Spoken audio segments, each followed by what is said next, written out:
¿qué cambios ha habido esta semana en la organización del movimiento? A ver, la portavocía que había de la plataforma ahora se ha cambiado y asumimos otra vez, como el primer día, la urbanización, asumimos ya, la Junta asumía ya todos los cambios que ha habido. ¿Cambios que han habido en los cortes? Pues como verás, en vez de cerrar la autopista dirección salida a Barcelona, cerramos la salida AP7 a Tarragona y ahí no abrimos nada. Entonces, creo que haremos más retenciones que lo que estábamos haciendo. Es una estrategia un poco para ahora el tema de las vacaciones, para el tema que sale, coge el ticket y para ahorrarse €1 vuelve otra vez a entrar. Entonces creo que eso va siendo eficaz. Muy bien.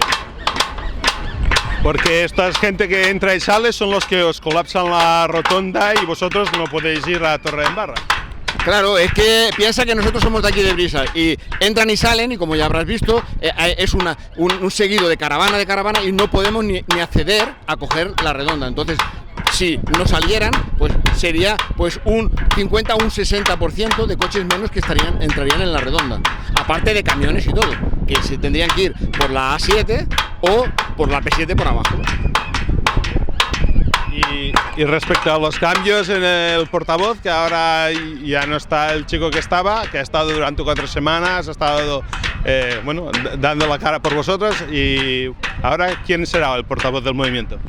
Bueno, ahora el portavoz que había de esto, pues al final pues ha dicho que él ya no podía pues hacerlo más y tal, y entonces un vecino de aquí de Brisas, que es de la Junta, pues será un tal Jeremy, es el que será el portavoz de Brisas, que somos los de la Junta, que en un principio ya estábamos.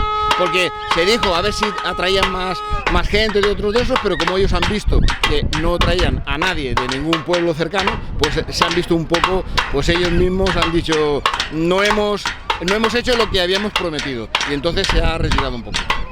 Muy bien. Pues muchas gracias y mucha suerte, y bueno, que vayan bien los cortes. Vale, gracias a vosotros. Gracias a vosotros.